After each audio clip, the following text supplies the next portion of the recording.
Hello दोस्तों, मैं रानी शर्मा स्वागत करती हूँ आपका अपने चैनल बी अ टीचर पर। तो आज हम क्या डिस्कस करेंगे। आज हम न्यू एजुकेशन पॉलिसी जो कि 2 दिन पहले आई है। मुझे थोड़ा टाइम लग गया वीडियो बनाने में क्योंकि तबीयत भी ठीक नहीं थी और इसका डॉक्यूमेंट्स है वो काफ़ी बड़ा था, तो थोड़ा समझने में टाइम लगा, इसलिए माफ़ी चाहूँगी देरी के लिए। लेकिन जहाँ तक मैंने कोशिश की है कि आपको चीज़ें बहुत अच्छे से क्लियर हो जाएँ और इसमें न सिर्फ एजुकेशन पॉलिसी बल्कि जितना भी हो सकता है ज़्यादा से ज़्यादा इन्फॉर्मेशन देने की कोशिश की गई है। तो चलिए शुरू करते हैं। वीडियो आप लोगों को पसंद आए तो लाइक कर सकते हैं, अपने फ्रेंड्स के साथ शेयर कर सकते हैं और अभी तक चैनल सब्सक्राइब नहीं किया है तो कर सकते हैं। सबसे पहले हम जान लेते हैं कि जो कमेटी है वो इसको चीफ कौन है।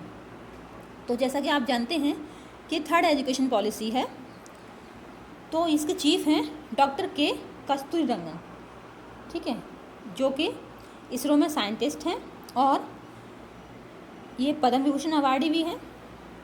इन्होंने ये इनकी कमेटी ने रिपोर्ट दी थी 31 मई 2019 को। ये डॉक्यूमेंट दिया था, उसमें एजुकेशन पॉलिसी के बारे में था जो कि अब लागू हो चुकी है।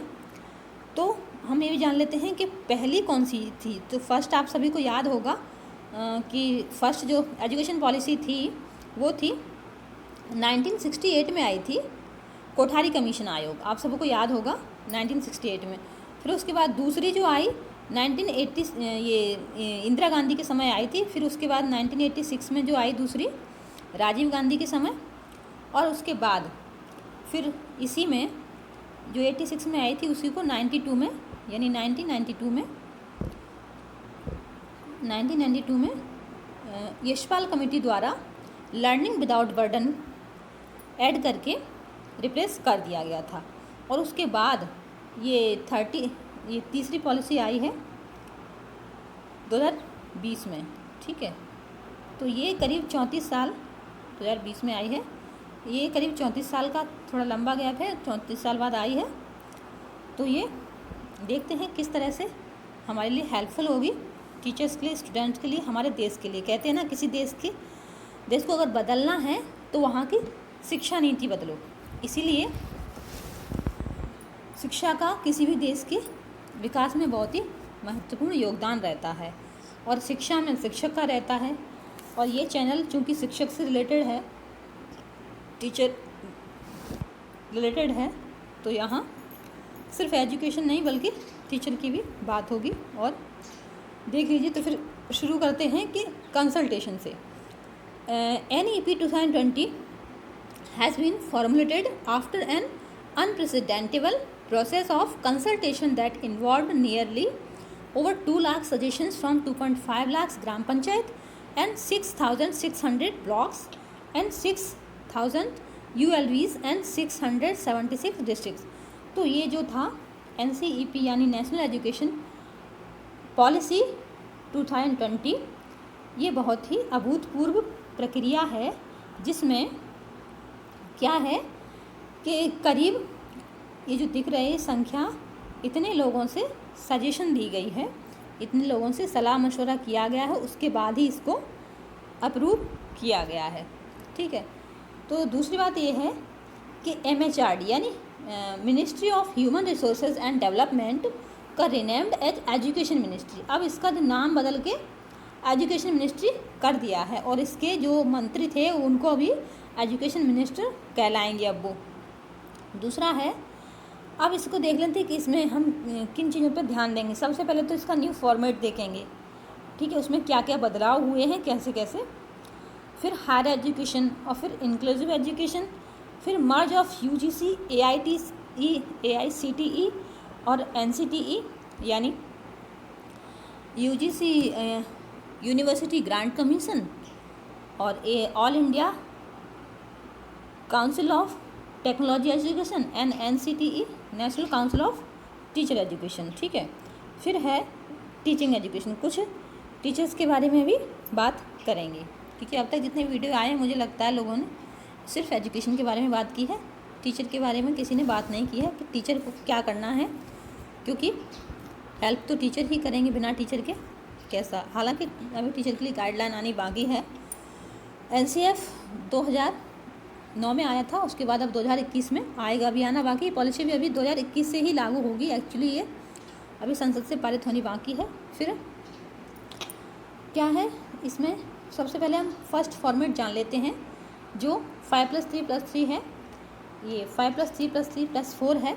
उसमें क्या है, पहले 5 साल यानी प्री प्राइमरी के 3 साल, LKG UKG नर्सरी और 1 और 2, ठीक है, फर्स्ट एंड सेकंड क्लास। इसमें क्या है, पहले क्या था, फर्स्ट से कंपलसरी था, फर्स्ट सेकंड से, अब कर दिया है नर्सरी से ही, नर्सरी LKG UKG जो कि आंगनवाड़ी के अंडर में है अभी, और वहीं पे बच्चों को पढ़ाया जाता है। तो वहाँ क्या है, बच्चों को bagless education play way method के द्वारा पढ़ाया जाएगा और बच्चों के ओवरऑल डेवलपमेंट पे ध्यान दिया जाएगा, क्योंकि कहते हैं कि 5 साल मतलब 8 साल तक बच्चे का 86% ब्रेन डेवलप हो जाता है, इसलिए वहाँ बच्चे को उसका फाउंडेशन बनाया जाएगा, इसलिए इसको फाउंडेशन एज कहा गया है और इसमें उसका फाउंडेशन प्रिपेयर किया जाएगा, ठीक है।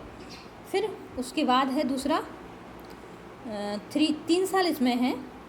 इसमें क्या है, थर्ड फोर्थ और फिफ्थ, ठीक है, थर्ड फोर्थ और फिफ्थ, 8 9 10 11 साल तक थर्ड फोर्थ फिफ्थ। इसमें क्या होगा, इसमें सेकंड तक आ गई, थर्ड फोर्थ फिफ्थ तक। इसमें क्या है, प्रिपेरेटरी सिस्टम, इसमें बच्चे को क्या होगा, प्रिपेयर किया जाएगा, और इसलिए ये प्रिपेरेटरी सिस्टम है। इसमें भी बहुत ज़्यादा बर्डन नहीं होगा बच्चे के ऊपर, लेकिन उसको चीज़ें उसको तैयार कर दिया जाएगी। इस एज तक उसके अंदर लिटरेसी और न्यूमरेसी डेवलप कर दी जाएगी, मतलब जैसे रीडिंग हैबिट और तर्क क्षमता उसके अंदर इस एज तक डेवलप कर दी जाएगी, हो जाती है नेचुरली, ब्रेन इतना होता है इस एज तक, तो उसको करने की कोशिश की जाएगी पेडागोजिकल वे से, किसी भी तरह से। ये टीचर का काम होगा कि कैसे करना है। फिर दूसरा है 11 to 14 ईयर्स, 3 साल इसमें भी हैं। इसमें क्या होगा, इसमें 6 7 और 8 आ जाएंगे, ठीक है, 6 7 8। और इसमें 6 क्लास से ही वोकेशनल एजुकेशन भी स्टार्ट कर दी जाएगी, जैसा कि गांधी जी कहते थे। फिर उसके बाद है 14 to 18 ईयर्स सेकेंडरी में क्या है, फिर अपना 9th 10th 11th और 12th आ जाएगा, ठीक है। इसमें फिर हायर एजुकेशन के बारे में बात करेंगे, तो चलिए थोड़ा डिटेल में जान लेते हैं। ये फॉर्मेट था।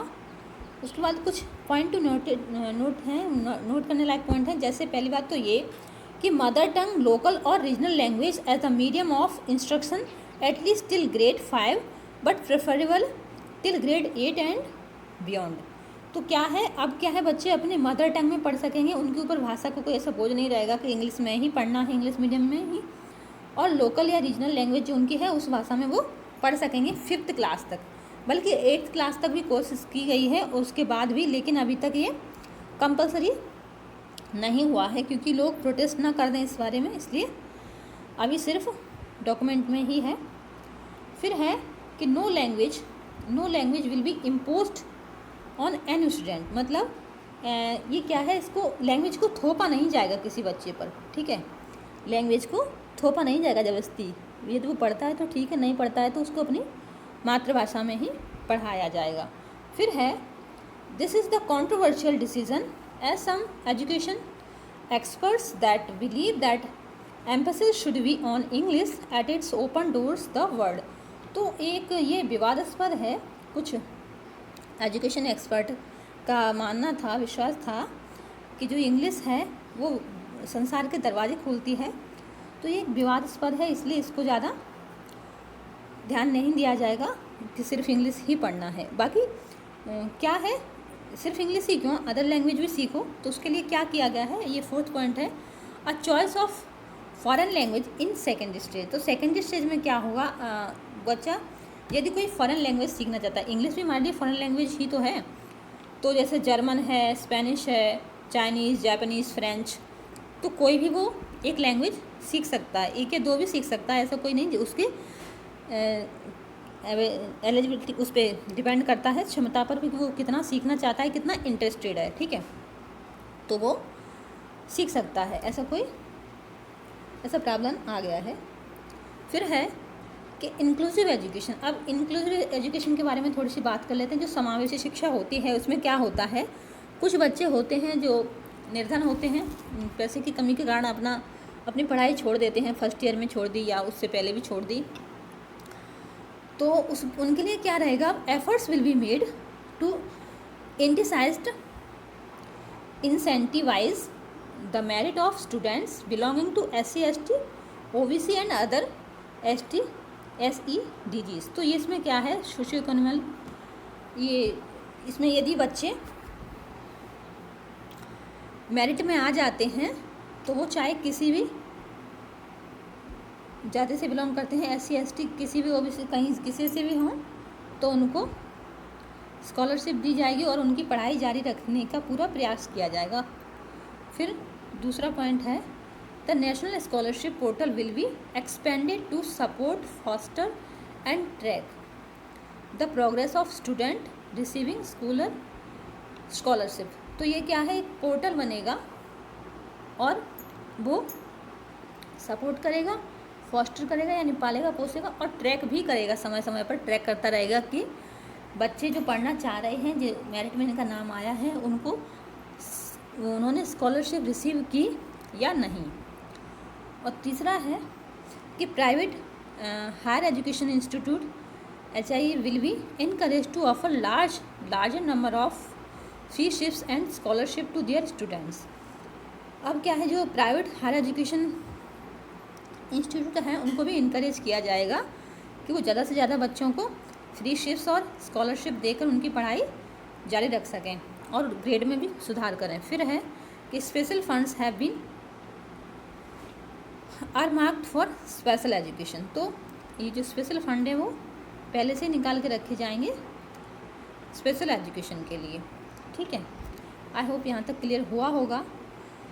फिर है about 2 crore children out of school will be brought back into an stream NEP यानी नेशनल एजुकेशन पॉलिसी 2020। तो ये जो 2020 में जो पॉलिसी आई है उस वजह से करीब 2 करोड़ बच्चे स्कूल आ सकेंगे वापस, जो किसी कारण से स्कूल छोड़ देते थे या नहीं, बीच में पढ़ाई छोड़ देते थे या शुरू से ही नहीं आते थे, वो भी यदि अब जैसे पहले क्या था, RTE आप लोगों ने सुना होगा, राइट टू एजुकेशन था, तो उसमें क्या था, 6 से 14 वर्ष तक के बच्चों को फ्री शिक्षा का प्रावधान था, 6 से 14 वर्ष तक के।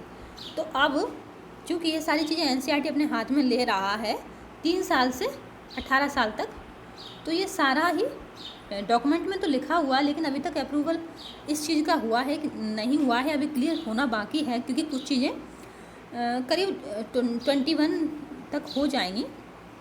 तो उसमें ऐसा ही प्रावधान है, उनकी मांग है, डॉक्टर ये इस के जो चीफ हैं डॉक्टर कस्तूरी रंगन जो इसके चीफ हैं, उन्होंने ऐसा कहा है कि होना चाहिए 3 to 18 ईयर्स की शिक्षा फ्री होनी चाहिए। और यदि ऐसा होगा शायद अभी नहीं, 23 नहीं 2030 तक तो हो ही जाएगा। ये सारी चीज़ें डॉक्यूमेंट में तो आ ही चुकी हैं, बस इनको थोड़ा प्रैक्टिकली वे में आना बाकी है। तो इससे क्या होगा कि बच्चे इतने सारे पढ़ने आ सकेंगे। फिर क्या है, NCERT will develop a national curricular and pedagogical framework for early childhood, यानी जो ECCE होता था, early childhood care and education, उसको भी NCERT ही डेवलप करेगा, उसका करिकुलर NCERT ही बनाएगा पेडागोजिकल वे में। और फिर up to the age of 8। If action is not taken soon, over the next few years, the country could use to lose 10 crore or more students for the learning system and to illiteracy। तो यदि ये जो action है जल्दी नहीं लिया जाता है अगले कुछ सालों में, तो हमारी कंट्री क्या होगा, लूज़ होगा 10 करोड़ और उससे भी ज़्यादा स्टूडेंट की लर्निंग सिस्टम का, और वो इलिटरेट रह जाए, इलिटरेसी आएगी यानी अशिक्षा होगी यदि ये सब जल्दी न हुआ तो। इसलिए ये होना बहुत ज़रूरी है, जल्दी जितना जल्दी हो सके। फिर है कि national education technology forum to be created. अब ये जो नेशनल टेक्नोलॉजी फोरम जो है, जिसको हम कहेंगे, इसमें क्या है, टेक्नोलॉजी बच्चों को पढ़ाने के लिए, टीचर की ट्रेनिंग के लिए, सबके लिए यूज की जाएगी। और किसी भी तरह से बच्चों को हर टीचर के लिए एक तो टीचर का टेक्नोलॉजी में एक्सपर्ट होना ज़रूरी है, टेक्नोलॉजी में उसको आना ही चाहिए कुछ ना कुछ। अब क्या हो जाएगा, टीचर बनना जैसे पहले आसान था ना, उतना आसान नहीं है कि भाई गवर्नमेंट जॉब मिल गई तो बस बैठे स्वेटर बुन रहे हैं, तो अब वो सारी चीज़ें नहीं हो पाएंगी।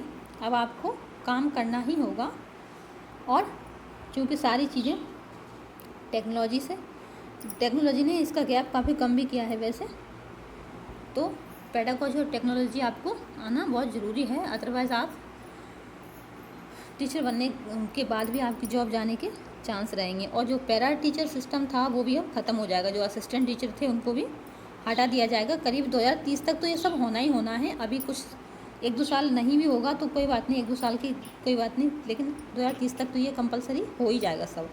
फिर है a new national assessment centre यानी परख। तो अब असेसमेंट सेंटर नया बन रहा है, ये 8 साल पुराना पोर्टल है, लेकिन फिर अभी इसमें क्या होगा, आपका अब बच्चे का जो असेसमेंट होगा वो पूरा 360 डिग्री असेसमेंट होगा। इसमें क्या है, सिर्फ टीचर नहीं, बस सिर्फ टीचर असिस्ट नहीं करेंगे, बल्कि पीयर बच्चे के सहपाठी क्या सोचते हैं उसके बारे में, बच्चा खुद सेल्फ क्या सोचता है अपने बारे में, और उसका जो को करिकुलर एक्टिविटीज़ हैं वो सारी चीज़ें एक्टिविटीज़ जो भी उसमें पार्ट लिया है उन सबको मिला के प्लस टीचर, तो इन सबको मिला के उसका एक ABC, जिसको हम एकेडमिक बैंक ऑफ क्रेडिट कहेंगे, ऐसा प्रोफाइल बन के तैयार होगा, और ये सब ऑनलाइन होगा। ठीक है, तो इतनी सारी चीज़ें होंगी। फिर उसके बाद है कि no rigid separation between arts and science, between curricular and extra curricular activities, between vocational and academic stream. अब क्या होगा, जैसे यूपी वगैरह में तो 9 से ही हो जाता था, और अदर स्टेट में 11 से क्या है, सब्जेक्ट चूज़ करना होता था, या तो साइंस, आर्ट या कॉमर्स कुछ एक करना होता था। तो अब ऐसा कोई वो नहीं है कि यदि आपको यही करना है, आप जिस चीज़ में इंटरेस्टेड हो, यदि आपने फर्स्ट ईयर में वो ले लिया, नहीं ले पाए तो आप सेकेंड ईयर में उसको चेंज भी कर सकते हो। ठीक है, और अपना या उसके साथ साथ दूसरा भी कर सकते हो। फिर और वोकेशनल और एकेडमिक दोनों ही स्ट्रीम्स बराबर उनकी योग्यता होगी, और वो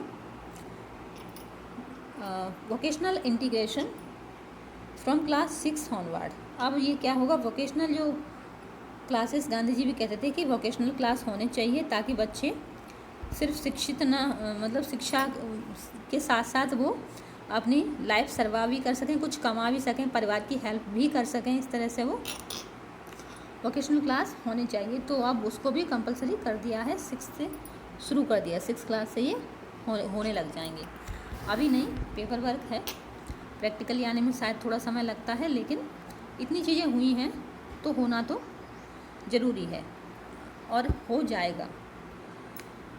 फिर है कि teachers to be prepared for assessment reform by 2023। तो जो पीछे अभी परख देखा था ना, उसके लिए टीचर्स को क्या किया जाएगा, प्रिपेयर किया जाएगा असेसमेंट के लिए, कि असेसमेंट कैसे करना है बच्चों का।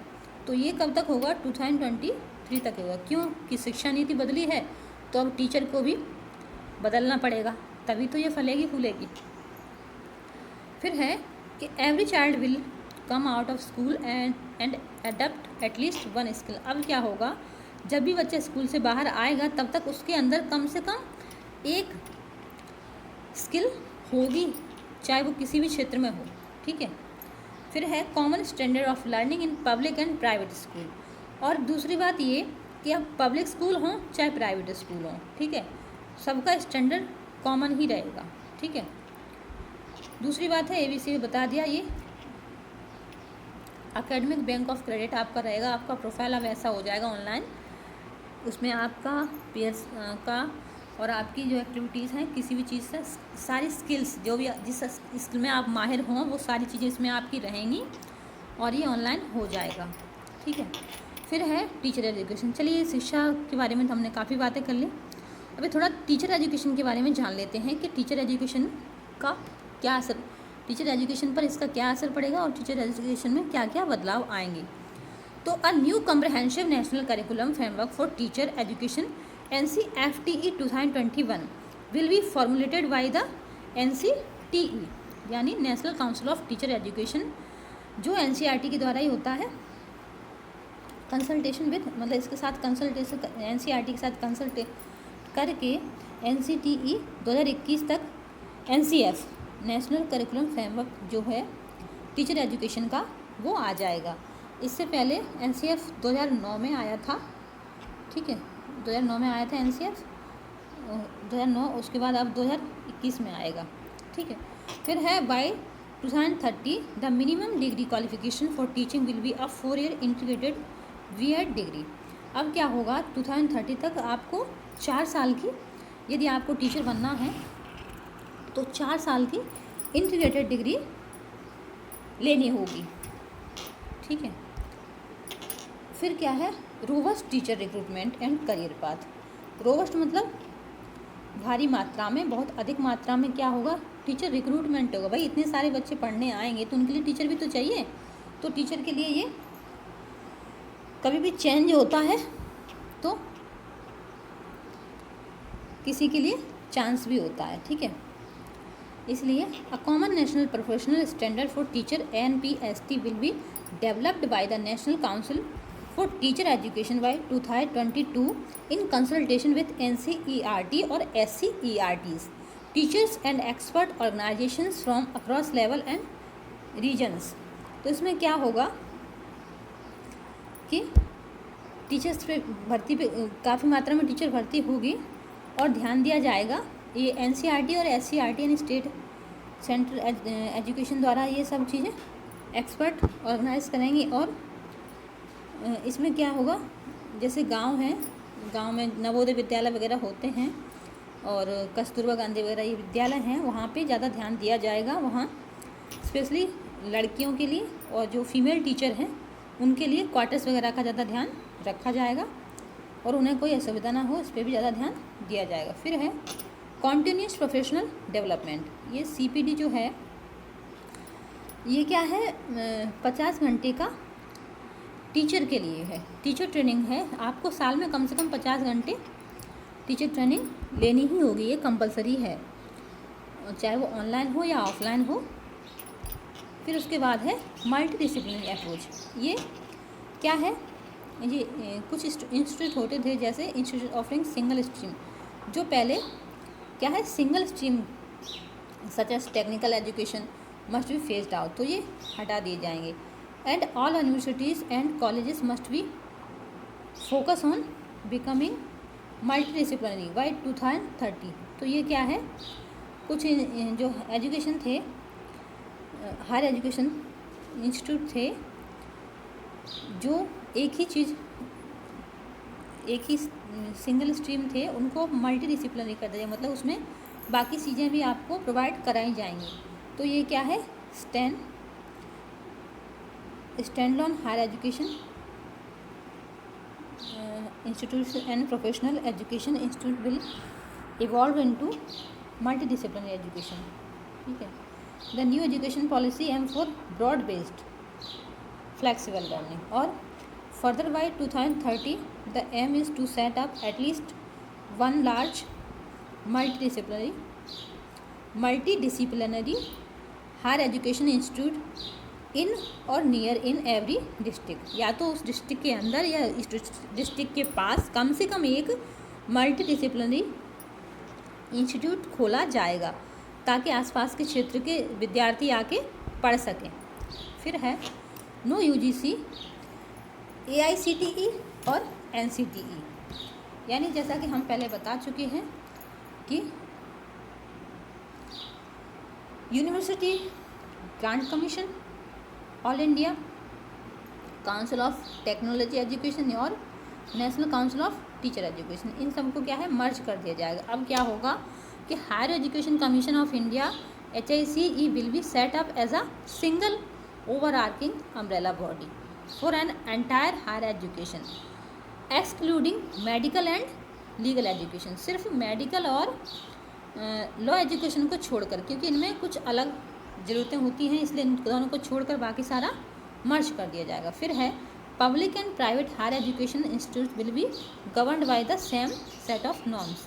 अब चाहे पब्लिक हो चाहे प्राइवेट हो, सब एक ही सेट ऑफ नॉर्म्स के जरिए चलेंगे। ठीक है, तो यहीं तक था।